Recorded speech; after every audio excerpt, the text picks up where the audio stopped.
Assalamualaikum warahmatullahi wabarakatuh. Di sini kami ingin mempresentasikan hasil analisis preferensi pengguna dalam memilih smartphone. Kelompok kami terdiri dari Fawas, Muhammad Ilham, dan Fuad Ramadan. Next.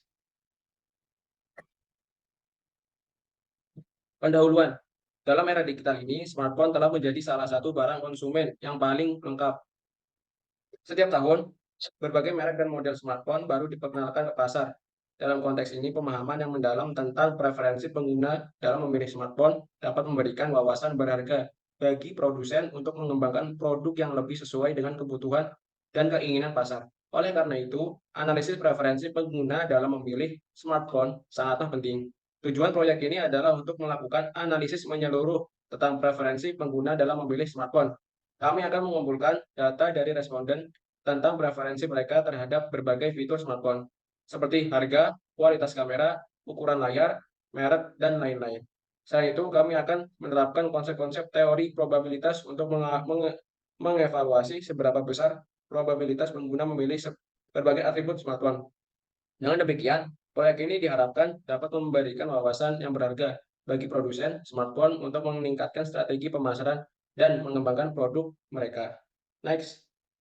Next, metodologi. Mengumpulkan data dari 50 responden tentang preferensi mereka terhadap berbagai fitur smartphone, seperti harga, kualitas kamera, ukuran layar, merek, dan lain-lain. Data dapat dikumpulkan melalui survei online, wawancara langsung, atau metode pengumpulan data lainnya. Next, analisa deskriptif. Setelah mengumpulkan data dari semua responden terkait preferensi pemilih smartphone, kami melakukan analisis deskriptif untuk karakteristik demografi dan preferensi utama mereka. Berikut analisis. 1. Frekuensi jenis kelamin. 1. Jumlah responden pria 30, jumlah responden wanita 20, presentasi pria 60, presentasi wanita 40. Kedua, distribusi usia. Usia rata-rata responden yaitu 35 tahun. Tentang usia responden 18 sampai 60 tahun. Distribusi usianya 18 sampai 25 tahun berjumlah 10 responden, 26 sampai 30 tahun berjumlah 15, 36 sampai 45 tahun berjumlah 10, 46 sampai 55 tahun berjumlah 10, 56 sampai 60 tahun berjumlah 5 responden. Next, ada yaitu analisis deskriptif. Ya. Preferensi fitur smartphone terhadap harga. Jumlah responden yang memilih harga sebagai faktor utama. Lalu presentasi responden memilih harga 50%, preferensi terhadap kualitas kamera, jumlah responden yang memilih kualitas kamera sebagai faktor utama, presentasi responden yang memilih kualitas kamera, preferensi terhadap ukuran layar, jumlah responden yang memilih ukuran layar sebagai faktor utama. Presentasi responden yang memilih ukuran layar, preferensi terhadap merek, jumlah responden yang memilih merek sebagai faktor utama, presentase responden yang memilih merek. Dengan analisis deskriptif ini, kami dapat memahami profil demografis dan preferensi utama responden terkait dengan pemilihan smartphone. Hal ini akan menjadi dasar untuk melanjutkan analisis lebih lanjut mengenai faktor-faktor yang mempengaruhi keputusan pembelian mereka. Selanjutnya akan dibawakan oleh Muhammad Fuad. Oke, untuk selanjutnya adalah pembuatan himpunan. Nah, itu ada pengelompokan data ke dalam himpunan berdasarkan atribut-atribut yang diamati seperti himpunan harga, yaitu ada murah, sedang, dan mahal. Untuk himpunan kualitas kamera, ada rendah, sedang, dan tinggi. Selanjutnya ada himpunan merek, yaitu mereknya ada Samsung, Apple, Xiaomi, dan lain-lain. Nah, untuk visualisasi dengan diagram pohon dan tabel kontingensi. Yang pertama itu ada tabel pohon, diagram pohon. Sudah tercantum di situ, ada tim pemasaran dapat melihat alur pemikiran pengguna dalam memilih smartphone, mulai dari atribut yang paling penting bagi mereka hingga atribut yang kurang penting. Juga mengidentifikasi hubungan antara atribut-atribut tersebut, seperti apakah harga mempengaruhi pilihan merek atau apakah kualitas kamera mempengaruhi pilihan ukuran layar. Untuk di sebelahnya ada tabel kontingensi. Tabel kontingensi menunjukkan hubungan antara variabel kategori, yakni harga dan merek smartphone yang dipilih. Dengan tabel kontingensi, tim pemasaran dapat melihat pola hubungan di antara berbagai atribut smartphone dan preferensi pengguna. Tabel kontingensi dapat menunjukkan apakah ada korelasi antara merek yang dipilih dengan rentang harga yang ditetapkan oleh pengguna, atau apakah ada pola yang jelas antara preferensi kualitas kamera. Oke, next. Untuk perhitungan probabilitas. Jadi udah tersedia rumusnya kayak gitu. Jumlah responden wanita yang memilih merek berbagai faktor utama adalah 22. Untuk jumlah responden wanita yang memiliki preferensi terhadap fitur tertentu adalah 20. Udah hasilnya segitu. Namun karena probabilitas tidak dapat melebihi satu, maka probabilitas adalah 1 atau 100%.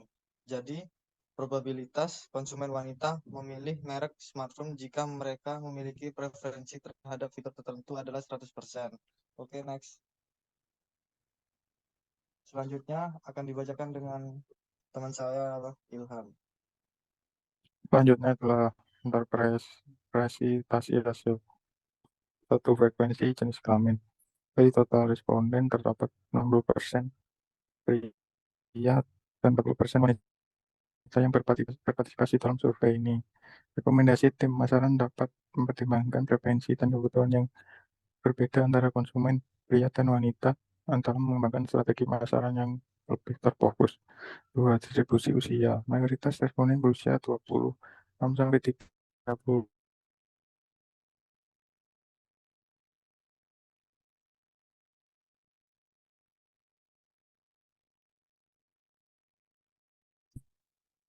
Yang cukup signifikan untuk pengembangan titik kemudian memberikan segmen usia lainnya. 3. Versi smartphone. Harga, kualitas kamera, ukuran layar, dan merek adalah faktor-faktor utama yang dipertimbangkan oleh responden dalam memilih smartphone.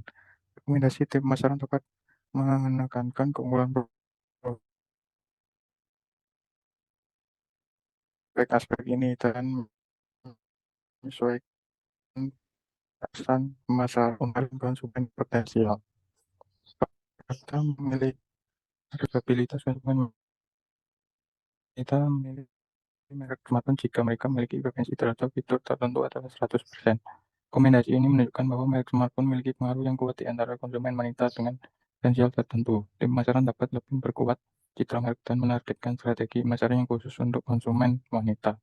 Dengan memahami demografi preferensi utama konsumen, tim pemasaran dapat mengarahkan upaya untuk menciptakan produk yang lebih sesuai dengan kebutuhan pasar dan membangun strategi pemasaran yang lebih efektif. Dengan demikian ini dapat mengembangkan daya saing dan kepuasan pelanggan di pasar smartphone yang semakin kompetitif. Selanjutnya pembahasan. Dari hasil analisis yang dilakukan, terdapat beberapa temuan penting yang dapat membantu tim pemasaran dalam merancang strategi yang lebih efektif untuk pasar smartphone. Pertama, terkait dengan demografi, survei menunjukkan bahwa mayoritas responden berjenis kelamin pria, tetapi perbandingan antara pria dan wanita masih cukup seimbang. Ini mengindikasikan perlunya mempertimbangkan preferensi dan kebutuhan yang berbeda antara kedua jenis kelamin dalam pengembangan produk dan pemasaran. Selanjutnya, dalam distribusi usia ditemukan bahwa kelompok usia 36-35 tahun merupakan kelompok besar dari total responden. Ini menunjukkan bahwa segmen usia ini adalah target pasar yang signifikan dalam industri smartphone. Namun, diabaikan segmen usia lainnya karena mereka berkondisi keseluruhan. Dari segi preferensi fitur smartphone, survei menunjukkan bahwa harga, kualitas kamera, ukuran layar, dan merek adalah faktor-faktor utama yang dipertimbangkan oleh responden dalam memilih smartphone. Hal ini menekankan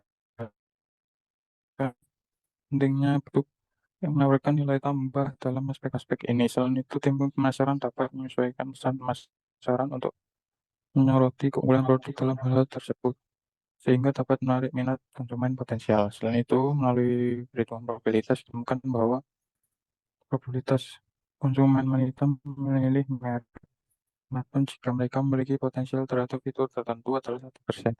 Ini menunjukkan bahwa merek memiliki pengaruh yang kuat di antara konsumen wanita dengan preferensi tertentu. Oleh karena itu, tim pemasaran dapat memperkuat citra merek dan menargetkan strategi pemasaran yang khusus untuk konsumen wanita. Secara keseluruhan, pengalaman mendalam tentang demografi dan preferensi utama konsumen sangat penting bagi tim pemasaran untuk mengarahkan upaya mereka dalam menciptakan produk yang lebih sesuai dengan kebutuhan pasar dan mengenai strategi pemasaran yang lebih.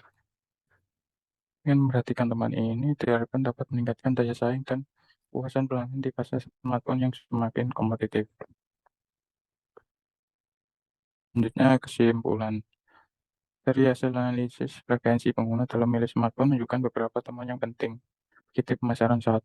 Demografi. Mayoritas responden berjenis kelamin pria, namun perbandingan antara pria dan wanita masih seimbang. menandakan perlunya mempertimbangkan preferensi kedua jenis kelamin dalam pengembangan produk dan pemasaran. Untuk sisi usia usia, kelompok usia 26 sampai 35 tahun merupakan kelompok terbesar dari responden, menunjukkan bahwa segmen usia ini adalah target pasar yang signifikan, namun penting juga untuk mempertimbangkan segmen usia lainnya. 3. Preferensi fitur smartphone, harga, kualitas kamera, ukuran layar, dan merek adalah faktor-faktor utama yang dipertimbangkan oleh responden dalam memilih smartphone. Hal ini menegaskan bahwa pentingnya bagi produsen smartphone untuk fokus pada pengembangan produk yang menawarkan nilai tambah dalam aspek-aspek tersebut. 4. Probabilitas konsumen wanita. Probabilitas konsumen wanita memilih merek smartphone jika mereka memiliki preferensi terhadap fitur tertentu adalah 100%, menunjukkan pengaruh yang kuat dari merek di antara konsumen wanita dengan preferensi tertentu. Dengan mempertimbangkan temuan ini, tim pemasaran dapat merancang strategi yang lebih efektif dalam mengadakan upaya mereka untuk menciptakan produk yang sesuai dengan kebutuhan pasar dan mengembangkan strategi pemasaran yang lebih tepat sasaran. Hal ini diharapkan dapat meningkatkan daya saing dari kepuasan pelanggan di pasar smartphone yang semakin kompetitif. Selanjutnya adalah menyimpulkan daftar pustaka dan